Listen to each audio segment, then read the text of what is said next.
Well,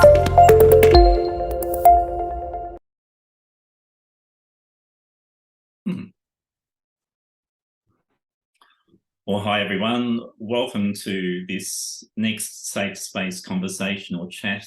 I'm Bronte Price and I'm the founder of the Equality Network.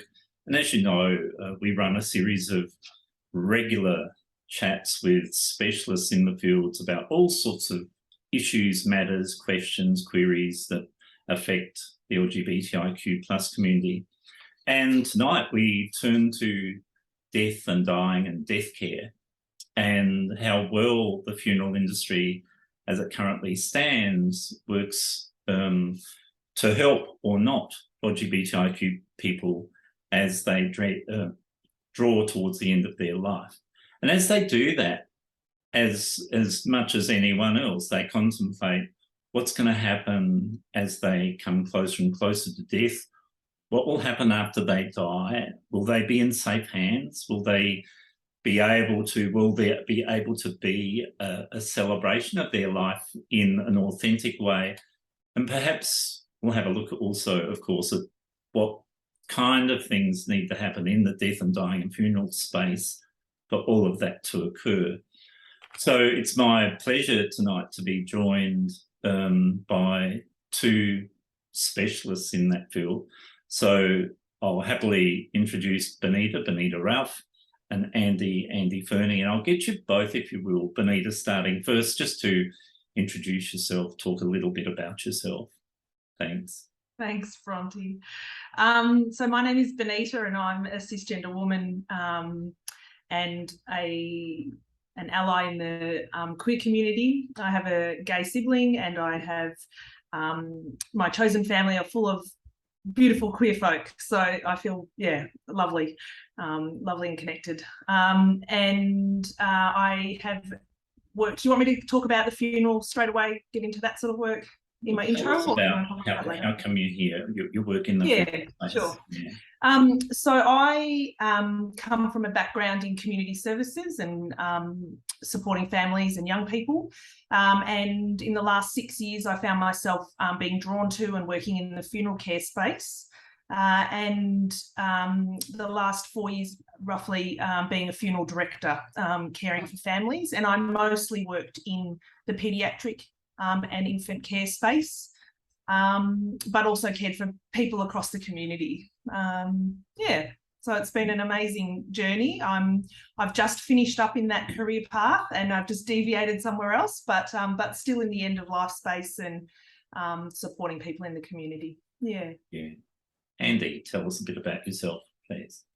Thanks, Bronte. I'm Andy. I'm a cis male that identifies as pansexual. So how did I get into the space? Funny story, during COVID, like my mum had been diagnosed prior to COVID with advanced Alzheimer's, and I was in charge of sorting everything out in relation to a funeral. So I just before COVID got the funeral the family involved in organising the funeral, and I went out there and I made a number of calls, and I wanted something environmental because I love the environment, and I rang around. I actually caught up with a friend as a celebrant actually, and she pointed me to a few different places, and I was actually shocked at how, when I met with these people, how my mother was being spoken to or spoken about like she's a transaction, and I wanted something green. I wanted something personal, and it was. I went through this list, and then I came across my mentor, who mentored me to become a funeral director, who was very personalised and spoke about my mum like she was a human, and from that experience, I was looking for something to do at the time, just before COVID, and I asked this particular person if it'd be okay if they could mentor me and teach me. And that's what she did. And here I am today, a funeral director with my own business, and my area of differentiation that I really wanted to focus on was the environment. But I'm now finding that I'm going into to my space, into the queer space, which I'm very happy about, because there's not a lot of representation from someone that has their own business that actually is queer. So that's sort of, in a short space, how I got to where I am. Thank you. And I wanted to go straight to that point, I think, because if we think about the number of queer funerals, not the funerals of queer people, but queer funerals that we've been to or that we know of over the past 1 year or 2 years. And if we couple that also with the number of queer people who are working in the death and dying and funeral industry, my own experience of that is that there are few of those. They're happening, but they're very few and far between. Does that reflect your experience, Andy, or is it? Yeah, absolutely. Since we met and we were introduced, I've done a lot of research in that space, and yeah, no, there's not a lot. There's a lot of the bigger players now wanting to find a queer person to employ so that they can say they're queer. But yeah, tick the box. But that's not how. That to me is, yes, you're going to get a better service than if you are queer and or someone that's passed as queer and it's a queer family looking for a service. Yes, you're going to get a better understanding by that person that is queer that's being employed, but that's very different than if you're actually a business that's run by someone that's queer, I believe. Bonita, your thoughts on that? Yeah, I think there's just not enough diversity. There's not enough real representation of people in the workforce and in service provision. I think it's pretty obvious. Yeah, and I think it's not like what you were saying then, Andy, about just employing someone. That's just insulting. It's you just don't employ someone based on their sexual or gender, sexual orientation or gender or anything like that. That's you don't do that. You just can't. That's crazy, and it doesn't. It's not helpful. No, it can come across as being a bit tokenistic, and like you said, I think earlier, Bonita, just tick a box and we've done queer people. That doesn't mean, and they might not be the right person for the job. It's not, you know, like there's a whole lot of community. Look, everyone's diverse, people, families. And it works both ways. It's not to say that they can't be represented because anybody can do that job. It's actually, it has to be fair and reasonable. Yeah. Yeah, and there's got to be an identification, I think. Yeah. You know? Genuine engagement, genuine connection. Yeah. Yeah. Otherwise it's silly. Yeah. Yeah. Thank you. And some education and possibly some greater lived experience across the whole spectrum. It seems to me that funeral companies have lagged behind offering queer funerals. So we know that, you know, for goodness sake, hovering around 10 to 12% of the population is queer, and yet, you know, I could literally count on one hand the number of queer funerals that I've been to. Not funerals of queer people, but funerals that actually reflected in an authentic way the way that person had their set of values and lived their life. So my question, I guess, is why do you think funeral companies have lagged so much and for so long in offering queer funerals to queer people? Do you want to go first, Bonita, or? No, you go. Yeah, no, go. Oh, we might have the same answer. I don't know. I think that historically, from what I understand around the industry, is that, you know, I think it's 63 or 64% of all funeral brands are owned by corporates. and and don't quote me on that because I'm just pulling that figure out. But it's a high number. It's a high number. It's Maybe a very even high close to number. 70% or thereabouts. And I think that, you know, life's changing, business is changing, and I think that the demand for that, like when we think about a funeral, the majority of people, thankfully, that I've had to deal with have been elderly. That you know, it's not like if you look at the queer community now, because going to university as I'm doing, I'm hanging out with 30-year-olds, and I'm 54, and I'm loving hanging out with 30-year-olds on average. That's their age. There could be some as young as 20. Yeah. Really interesting. They don't. I was reflecting on this before we met today. That it's almost like sexuality for them isn't a big deal. Like, whereas my age group and above, sexuality is a big deal still, and which is a reflection of the conditioning and them growing up when people have grown up at certain times. But I think that to answer your question, Bronte, that over the next 10, 15 years, we're going to see a much greater demand for queer funerals. And I think that that's going to bring that 70% of corporates that own the brands that want to drive into that space. But it's very hard to drive into that space if you don't really belong to that space. Thank you. Bonita? And yeah, from what I have seen, and this is a broad statement and I fully appreciate what I'm about to say, but it's an uneducated and unregulated industry.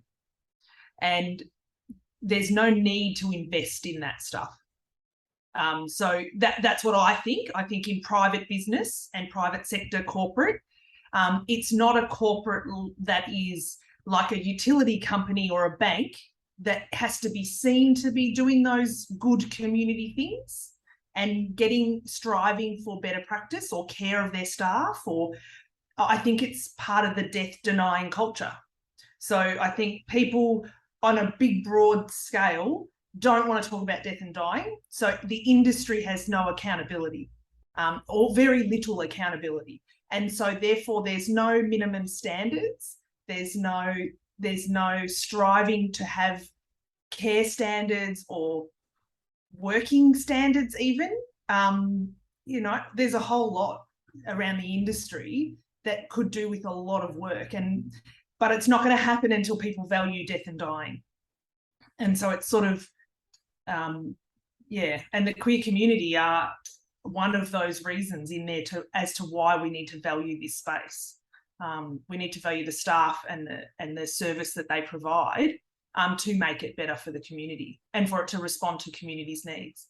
And definitely that is changing because people are more discerning in their choice as a consumer, and they want more options. Like the fact that you were ringing around, Andy, trying to look for something, that's happening more and more. And that's great because that's really the only way it's going to change. Is people demand, know what is available to them and how to use that and get the service that they want. And I'm thinking that word demand is tied up with discerning.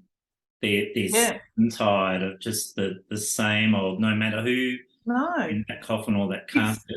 It's deeply, if we want to look at grief and bereavement as well on a spectrum, I haven't got a PhD in it, but I know from working with families and people, you have to have good end of life care, like and after death care to help along the grief and bereavement process. It's not that you have good palliative care and then you just smash out a funeral in 4 days and then you get on with grieving.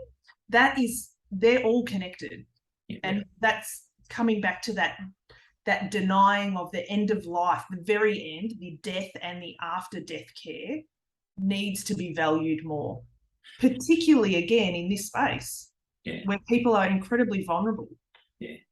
And they have to go back in the closet. Like the older folks, and when we see it in aged care, And palliative care as and well. palliative care, and and just in medical settings. Yeah. Yeah. Even if you're just having a procedure, Yeah. you know, who's your next of kin? Well, that can be a really complicated answer. Yeah, that's right.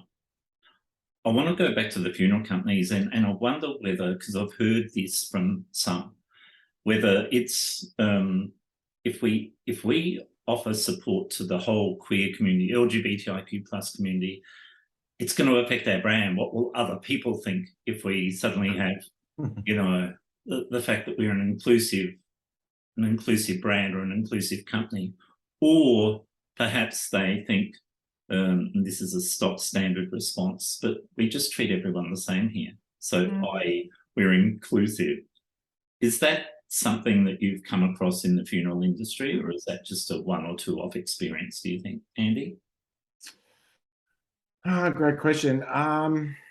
You know, like, I think being part of the community, how I see things is different to, say, a heterosexual person that hasn't had much experience with our community. I think that, you know, that the bigger companies, of course, are going to want to get into that space because it's going to become a growing space. Can they service it? I'm not sure.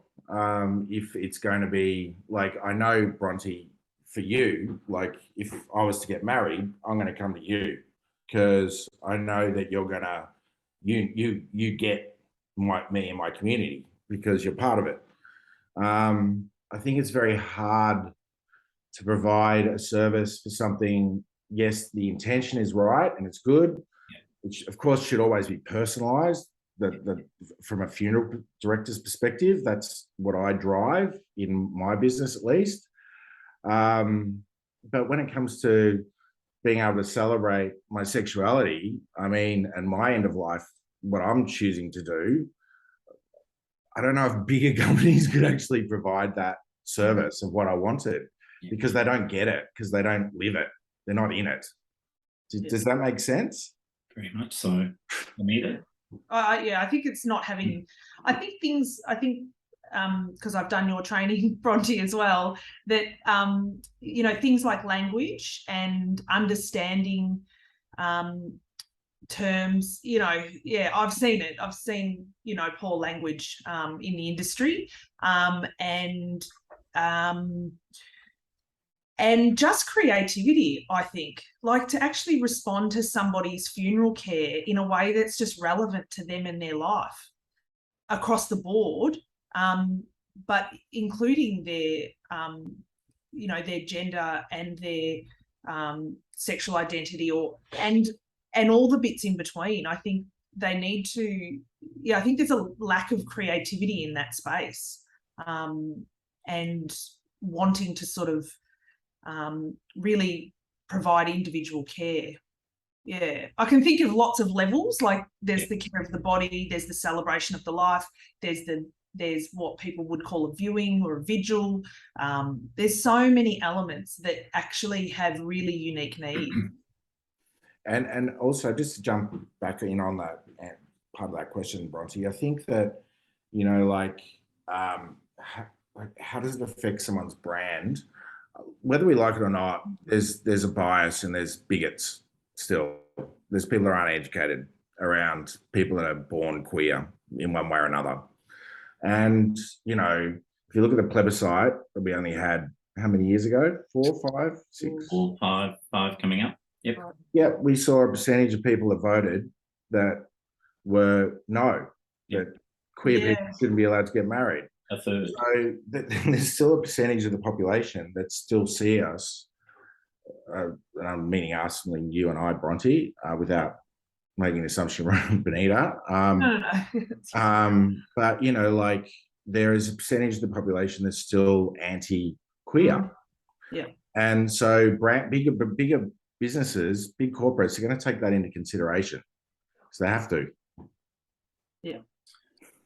Because of the way they're structured. And so does the legal paperwork side of things needs to be changed and improved. Do you want to Can you just dive into that a little bit, Bonita, for us, please? What are you talking about there? Yeah. It's about language again, isn't it? Yeah, it's about language, and I think, you know, for like, given that I worked a lot with babies, and obviously I've supported a number of same-sex couples having babies. I have to say mostly women. Yep, 2 women that have had babies that I've cared for, and being really clear in my paperwork as a funeral director of pronouns and the gender of the child and all of those things, and parentage. So who are the parents? Who do you want to have identified? And what roles do, you know, all those sorts of, that language, that communication, that offering. But our actual burial and cremation paperwork as it stands today in Victoria anyway, doesn't allow for you, it only allows for male and female. Anyway, I've got an email trail going with the department about it, and you know, we have to wait until the sunset clause and the legislation changes, I think, next year, and they'll review it. But I encourage everyone to monitor that and let's make sure it gets changed. But it doesn't match up with births, deaths and marriages, and it really should. There's no reason why that paperwork can't just be amended and rolled out. And cemetery paperwork is the same, and they are more open because they're not for profits. The cemetery trusts are not for profit, so they're a little bit more ahead and willing. And so I just ring up and say, this person identifies as this gender, please record that, or I just cross out the box and wrote in whatever it was. But you know, and then things like nameplates. Nameplates on a coffin needs to match their birth certificate, like, so their legal name. And we all know that that could be vastly different to their birth name. And they haven't, because of life, they haven't got around to changing that yet. And births, deaths and marriages have done an enormous amount of work in that space. But again, because no one wants to talk about death, I think, and end of life, it just got shelved. Yeah. I don't think that whole births, deaths and marriages part hasn't filtered through to end of life. There's a massive gap there, and I find it really frustrating to see that hasn't been followed through all the way. I think that's spot on. I think that they've done a whole heap of work around the birth sector. Yeah, and the marriage. Done a lot of stuff around the marriage sector, because the feds kind of forced their hand and made them do that right across Australia. Yep. And still we've got this funnel, this kind of funnel where at the other end of life, that's just, it's not caught up yet. And it's been a few years now. So, and it really hurts to see somebody's dead name on their coffin. Yeah. Oh, that offends me as a funeral director to have to do that. And I get creative and I don't do it, but I have to. Yeah. I have to. It actually has to be there. I can't change that.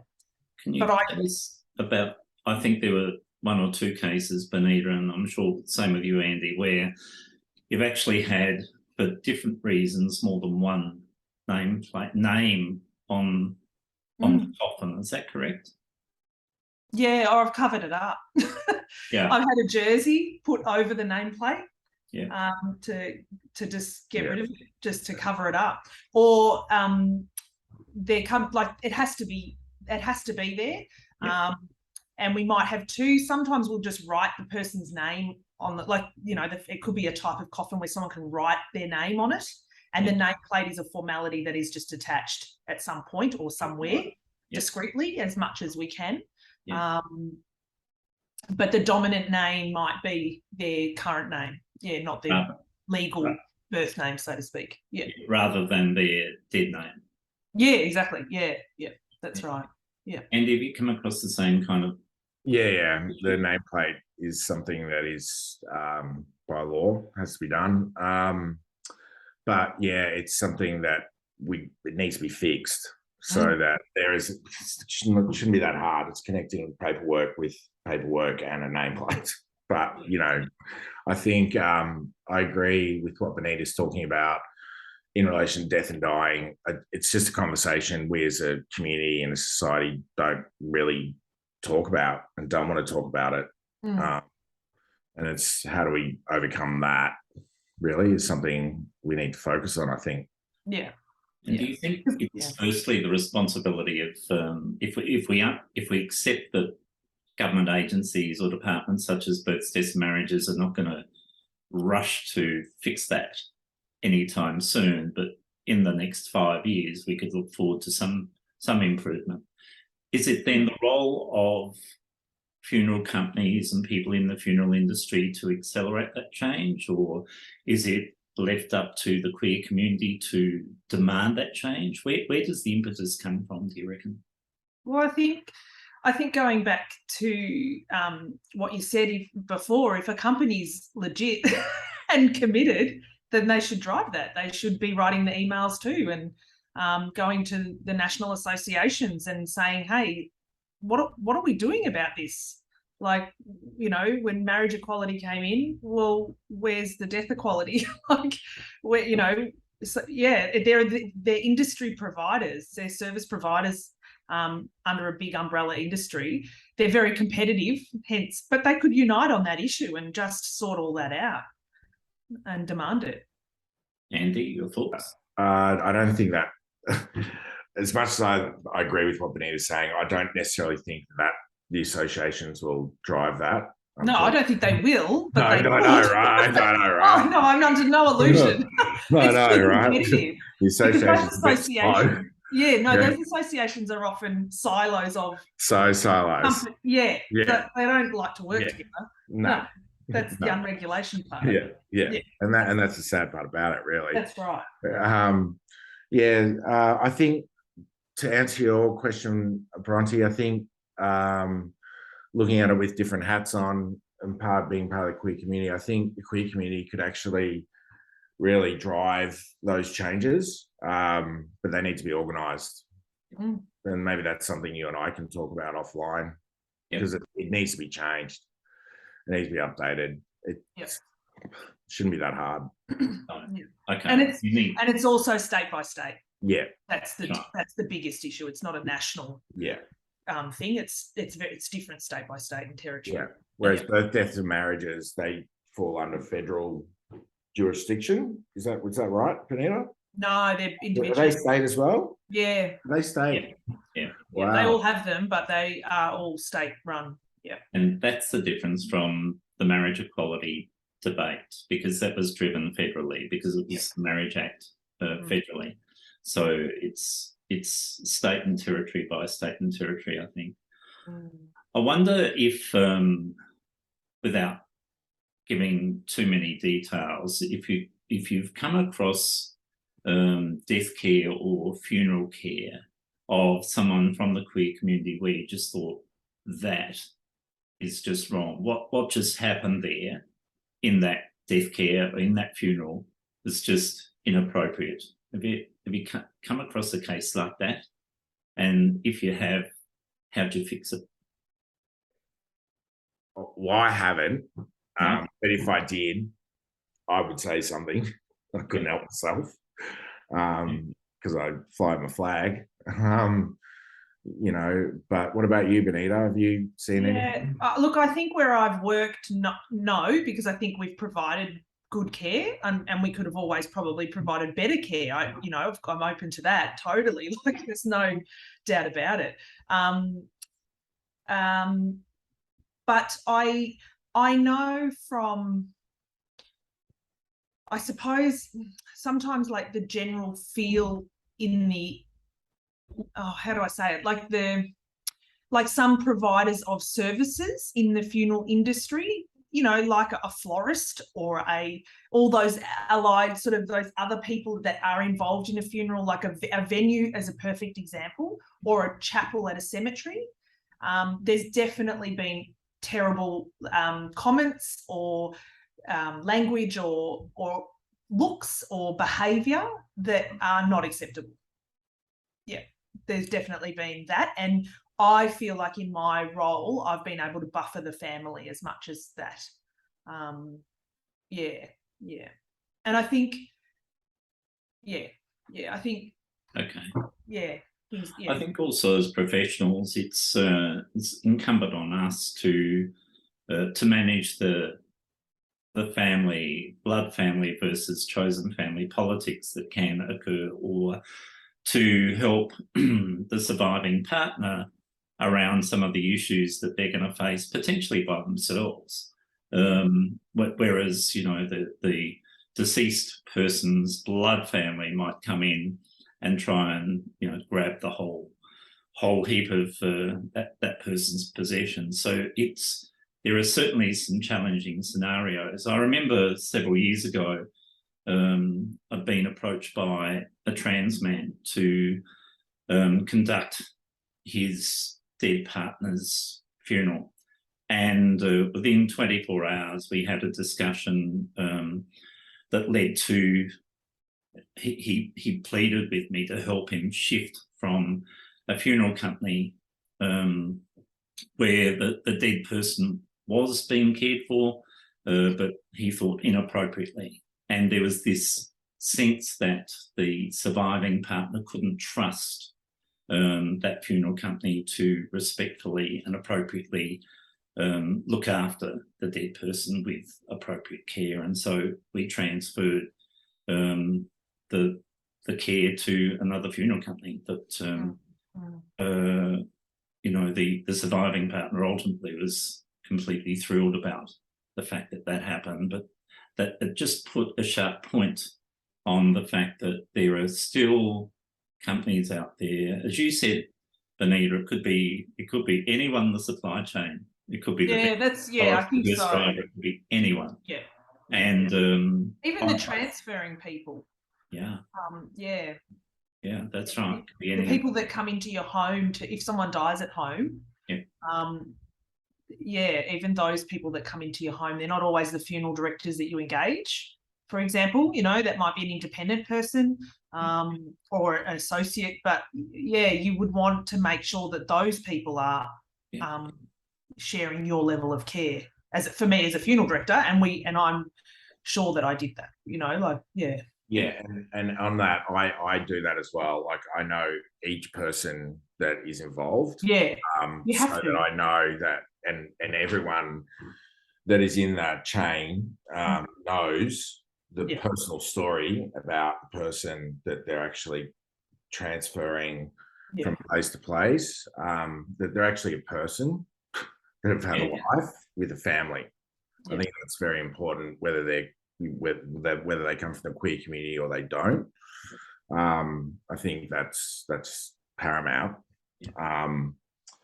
And like again, and I feel like I'm shooting at big companies here, but unfortunately that's the reality of when you're dealing with volume of humans. That doesn't necessarily happen the whole way through.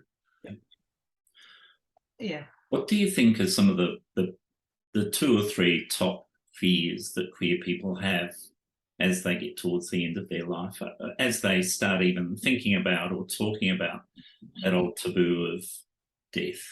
What are some of the fears that are in their head?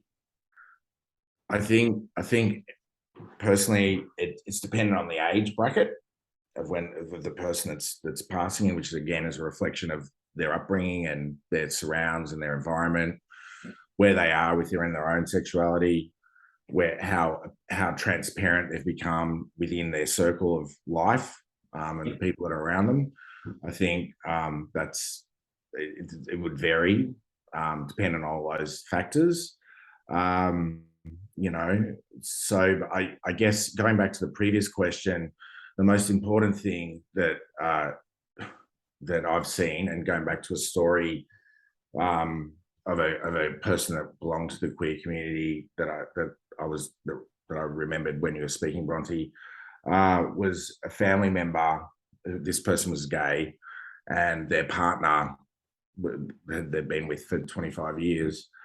They didn't have the correct legal paperwork in place. So when the person passed, the partner was completely excluded from the whole event. And the person that passed, the family, didn't really know them because they hadn't spent any time with them for the last 25 years since they'd come out. And it was terrible to see the person that was most important in that person's life as their partner of 25 years was excluded. And so So I guess to bring that into this question, it's very important to have the correct legal paperwork in place as a queer person. Yeah. Because I couldn't agree the more. system doesn't actually acknowledge that as clearly as it should. And, you know, that's just not like from after death care, but it's also, you know, financial and all the rest of it. So I think that having the correct paperwork in place, legal paperwork, is the most important thing. Yeah. And I absolutely think that needs to be a message for anybody who is part of the LGBTIQ plus community, that they ensure that they have their own needs met legally, and your own paperwork sorted, and all of as much as you possibly can do at any age. Yeah. Because we are all able to die at any age, and with or without a diagnosis, and all of that above. And like everyone, we all need a will. But I couldn't agree more. Yeah. So tell us just a couple of things that funeral companies could do to make it easy for LGBTIQ plus people to be dealt with. So what could they do to make it easy, to be more approachable, I guess, for queer people? Two things. I think do some personal reflection and personal development in that area, because I think a lot of people in the industry are over 40 and come from that generation where our language is not amazing, and we've grown up with bias, and that's all fine. We're only human. We grew up the way we grew up. Yeah. We grew up it's just the way it is. It's not like don't have to beat yourself up about it. I've got to learn heaps as well. It's an ongoing process. And I think we all need to take better responsibility for that. Yeah. And then only, I think, from there can you genuinely offer care and be an ally to the community. And then, there's a lot of stuff. There's training, there's all sorts of other things. Yeah. But sit down with your own self and because if you're providing a service and you want to be legit, you've got to be reconciled within yourself. You've got to know. Yeah. Otherwise I think grief is the greatest, can I swear? Yeah. It's just a big bullshit radar. It does cut through that, and no one's got time for that. The worst thing has happened in somebody's life. They do not need to be bullshitted, basically. And they don't need to be dealt with like they're a second-class citizen. Or something different and exciting. Yeah. That really kills me. Yeah. Like, I've got a gay family. Yeah. That's awful. That is horrendous. You've got to check stuff. Just compounds their grief. It absolutely exacerbates. Yep. Puts layers of other stuff over their grief at a time when they're most vulnerable. It's not appropriate. Yeah. No, it's not. It's just and it actually is a personal reflection. It's got to start there. Yeah. Yeah. Anything to add, Andy? No, I completely agree with all that. I look at the greater whole of where we sit as a community, where we fit in currently in the greater whole, like in global politics. And, then that needs to be filtered into business, after death care. And for me, because I belong to the community, that just comes naturally, so it's harder for me to step outside of my community to look into how do I service my community, because I am part of that community. So for me, it's natural. Does that make sense? That's so. So final question from me really is, if you could arrange the perfect queer funeral, and if you could hover over the top of that as it was occurring, give us an idea of the sort of stuff that you'd see. I guess it's going to be pretty broad. But what would you see happening? What would you not see happening as well, Pat, possibly? Well, if I take it to myself personally, I'd love to see some drag queens in my coffin full of vodka. But you know, Not if you're getting cremated. no. Don't put bottles in coffins. No, they're gonna like distill the vodka. It's gonna be the vintage of the year I die. But yeah, like I think it's very different for every queer person. But you know, like my age, I guess the most important thing is it's got to be transparent for me. Like I'd want my funeral as a queer person to be transparent, and for the people that come to celebrate my life as a queer person. So, you know, I can do that because I'm queer, but I don't know how the big players would be able to get out of their boxes that they're what are they called? Cookie cutters, how they run their business, and then celebrate a queer person's life. And you'd see some difference, presumably, because they are queer. And you see also, you know, the last thing you want to do is hop back into that closet and pull the door shut as you're dying, or as your family, chosen or blood, are looking after you after you died.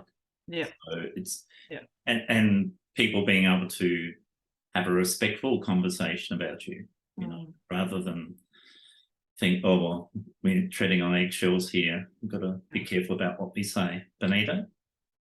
Yeah, look, I think a funeral should always reflect the person that's died, their unique place in the world at any age, at any stage, and any gestation. and I think if we always keep that in mind, you will always honour the essence of that person and their contribution to the world. And in this particular context, I think it has to. I think creating safe spaces.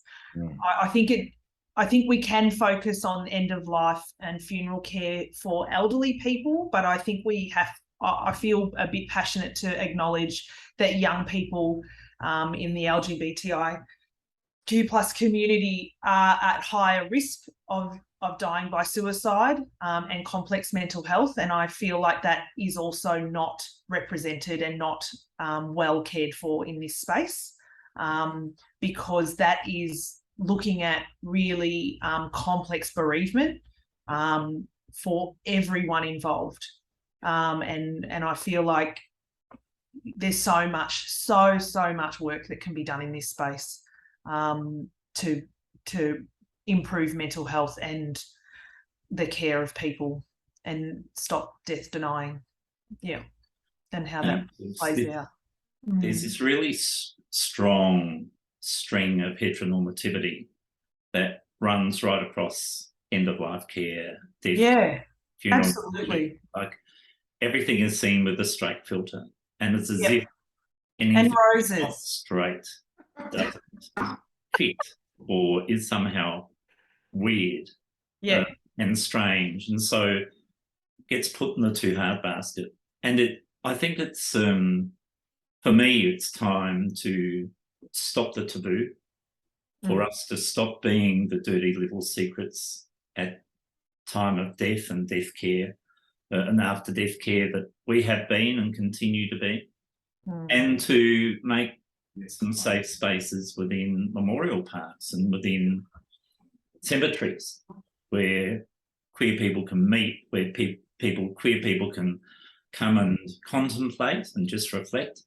but also without fear of being, you know, having rocks thrown at us or having verbal barbs and slurs thrown at us. So we've made lots of progress, I think, over the past years in certainly the things, as we said before, around birth and around marriage. I think it's time to step up to the plate and make some changes around death care. Can I laughed. That might look inappropriate. My laugh before, but it comes from I met a lesbian woman. I've met her several times, and she told me that a group of lesbian women have purchased a section of a cemetery to be buried in when they die because they don't want men around them. And they said, That's it.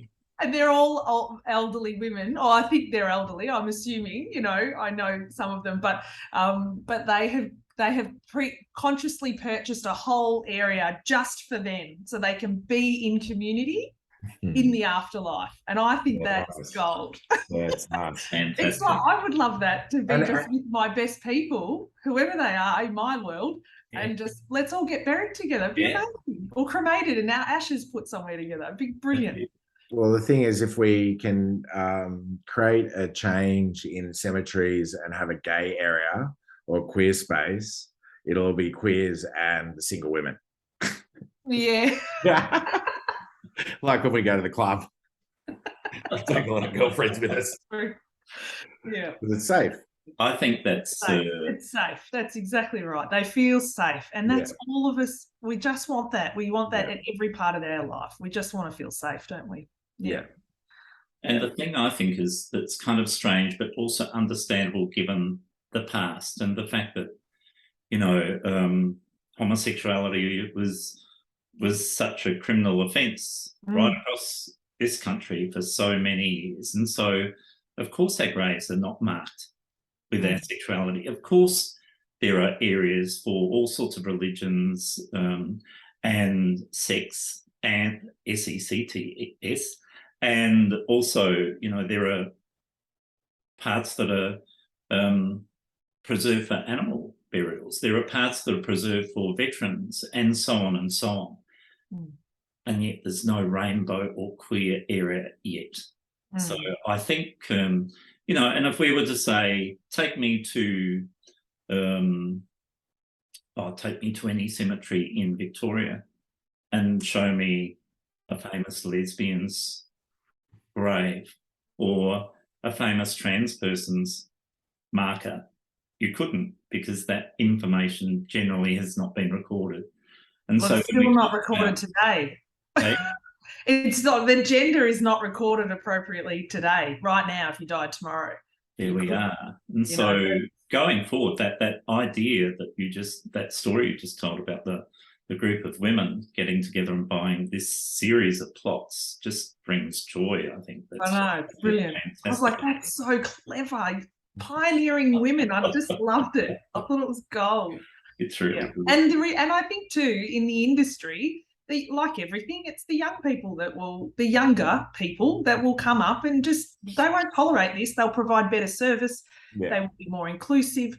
And it's just going to take a bit too long, though, if we just wait for that. That's not good enough. That's too long. That's you know. And the other part to the industry, I think, to give credit where it's due, is that when you choose to work in the end of life death care space, it doesn't fit in normal life.